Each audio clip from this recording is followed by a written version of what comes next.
Thanks for joining today on this Western Conference Championship Series media availability call.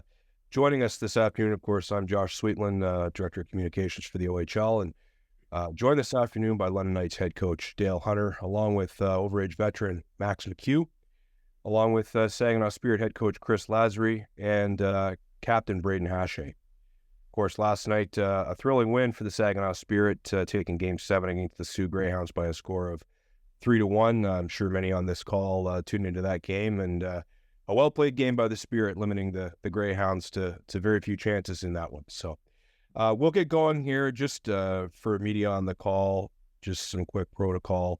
I'll open up things with a couple questions as we wait for a bit of a queue to accumulate. If you have a question, I'd ask you to use the raise hand function, and I'll kind of go down the list. Encourage you to ask one question. Please just limit it to one follow-up off the top. And if you have further questions, I'll try and circle back around in a second round of questions. So without further ado, I will begin with the hosts in the series of games 1 and 2, the London Knights. This year's Hamilton Spectator Trophy recipients, and that was a close one between these two teams as they both finished with 50 wins. The Knights, of course, with 104 points. They got to this point off back-to-back sweeps of the Flint Firebirds and the Kitchener Rangers in the opening two rounds. They're the Western Conference champions, and they're in the hunt for their first OHL title since 2016. Coach Hunter, we'll start with you. Your team's playing great hockey right now. Will you take the added rest, and is it hard to keep a team sharp over this layoff as you prepare for a very capable opponent? Well, it's always that way. That with you when you have this rest like this, the practices and stuff. It's not the same as playing games, and it's hard to get the intensity up. So you're always worried about rust, and we had some guys banged up, so that helps that way to get them fresh and ready to go again. And you just have to worry about rust. Max, this group of London Knights has been here before, obviously winning last year's Western Conference Championship Series. Is it a little easier a second time around coming into an environment like this against a highly skilled opponent? Were you maybe a little bit more nervous last year? No, I wouldn't say it's any easier this year. I mean, we're going to lean on our experience from, a bunch of guys that we had, on the team last year that helped win. So, we're definitely not, taking this team lightly. They're a good team. We respect them. And, it's not going to be any easier than it was last year. Thanks, Max.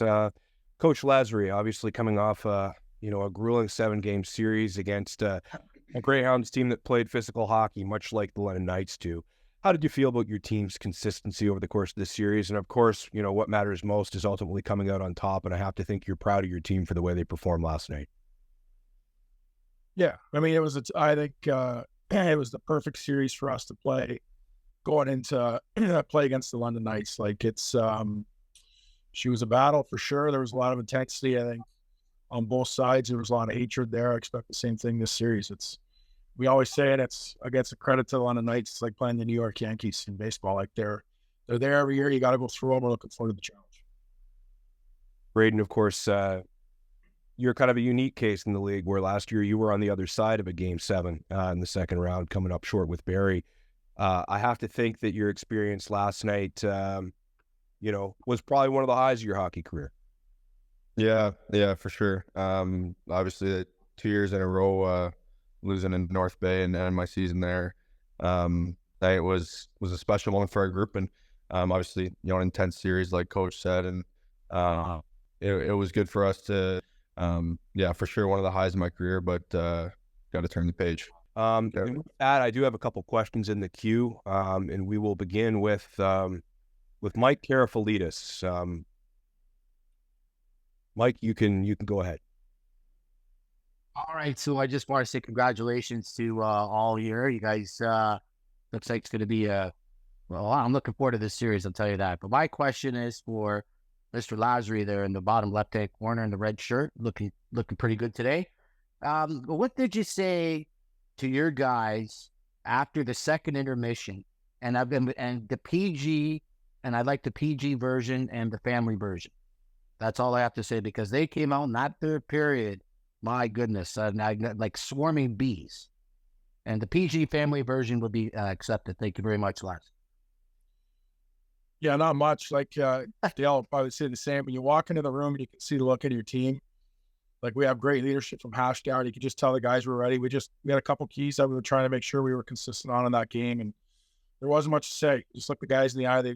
I thought, we knew we were going to have a good period and what we had to do to win. And it's why you work all season to build an identity and you build trust in your group. And you turn it over to guys like Hash and let the ring take it over. I don't play a single shift. So those guys got to find a way through it. And they did. And we're proud of them. And going to find that again going into game one. We'll move now to Ryan Payette of the London Free Press. Ryan, you can go ahead. Yes. Thanks, Josh. Also for Chris. Chris, you had a couple of injuries and a suspension in that series. What are the chances we see Andrew Oak and Zane Prek early in this series? Extremely high. Extremely high. Both guys almost ready to go. Okay. That's good to hear. You had the interesting battle, with the Knights without really playing down the stretch for first place. I just wondered, when you ended up second by like one game, how did the team handle that? And how did you handle that? I mean, obviously we wanted to try to win our first Hamilton Spectator for our franchise, so it was disappointing. But it was tough. Like, down the stretch, it just seemed like none of us were going to lose a game. So it was kind of good prep for a playoff. Like, you had to keep winning the games in front of you, and they were all tough. But obviously we came up short. But I thought in the second round, whether you play in the Sioux Greyhounds or the Kitchener Rangers, like it's not going to be an easy matchup. So we just wanted to make sure we were giving ourselves little goals to focus on down the stretch, knowing that we were going to be one of the top seeded teams. We wanted that Hamilton Spectator. We're disappointed we didn't get it, but now we get to play these guys head to head. We're playing for something bigger, and I'm sure they're going to say the same. Thank you, Ryan. We will now move to Mike Stubbs from 980 CFPL. Mike actually lowered his hand, so I don't want to go to him if he doesn't have a question. There we go. Back up. Sorry, Mike. You can go ahead. Okay. If you've got me, I think we'll just keep on going. Chris, you've seen your team play some very good hockey. Where does last night rank in terms of what you were able to do to shut down an opponent and win a big game? Yeah, I mean, it's right up there. Again, we had a couple things we wanted to focus on that we think we had to do, not only to win Game 7 last night, but if we want to be successful moving forward. Like, there is certain things at this time of the year teams have to do consistently win. I thought we were in and out of that throughout the series. We weren't consistent enough. That's probably why it stretched to 7. But again, like a team like London, we respect our opponent. We understand what we have to do to try to beat them. You got to play hard. You got to do the things we were doing to give ourselves a chance to win. So I guess the best part of that first round, though, was going into the Sioux, like an intense environment, hard place to play, no different than the Bud. I know our guys are looking for the challenge. It's no secret that we wanted to play these guys at some point. You want to play best on best that you're going to try to win, and we're looking forward to the challenge. It's going to be tough. As a quick follow-up, just the series itself against the Greyhounds and the fact that you had an overtime game. Last night's game was tight, but then there were a lot of games that weren't tight. Anything you look back to as being the reason why one team was able to take off and grab a game? Yeah, like I just thought in some of those games we didn't play on top enough. We gave up some uncharacteristic chances that we're trying to get out of our game, and they ended up in our net. But that series was so tight. When you even look at the goal the Sioux Greyhounds scored last night, it was kind of a strange little bounce in front, batted out of the air, and it's in the net. I think it was just that type of series. When some of the games grew in terms of the lead, I think teams focused more on just trying to stay physical than maybe trying to get back into that game and set the tone moving forward. So it was a battle. It was a battle for sure. It was good to go through with our guys. We got through. We have another one on our hands. Got to turn the page and move on. Thank you, Mike. Ryan Payette still has his hand up, so I will go back to Ryan. Ryan, you let me know if that's an accident or if you do have another question. Ryan, go ahead. Well, I'll ask as many as you let me. Braden, with you, I just wondered, growing up, I've been to a lot of these third rounds and finals and Memorial Cups, and I just wondered with your dad, did you ever attend? Did you see London Knights games? Because I know you didn't play them a lot, being in the East most of your career, right? So do you remember watching Dale and the Hunters and that sort of thing growing up? Yeah, for sure. Obviously, always a franchise as a young hockey player, kind of looking at the next level. That is always there. But no, I remember going to the Memorial Cup in London and being there for all the games and being in that barn during those exciting games. So it's pretty special to be a player and being in those. But no, yeah, for sure. I've been to a lot of Memorial Cups and conference finals and stuff. So it's a pretty cool feeling to go to war in them myself. Okay, and just as a follow-up, Chris, the London Knights lead, you got guys like Max McCue that kind of, a big group of guys that lead the team. Like, you got Braden, and he's the captain, and, I just wondered, I know he's an overager, but what did you see in him when he walked through the door that you thought he'd be a great leader for the team? Yeah, I think the way he carries himself, obviously been around the game with his dad and just been in this league, understanding the opportunity we had here this year to host the Memorial Cup and what we were trying to do when we built our roster and the things that we were going to have to go through. So just a leader, treats everybody the right way. He's good human off the ice, demands respect. He demands accountability. He's one of our hardest working guys day in and day out. He drags guys into the gym. He makes sure our energy and our pace at practice and the battle and the compete is there.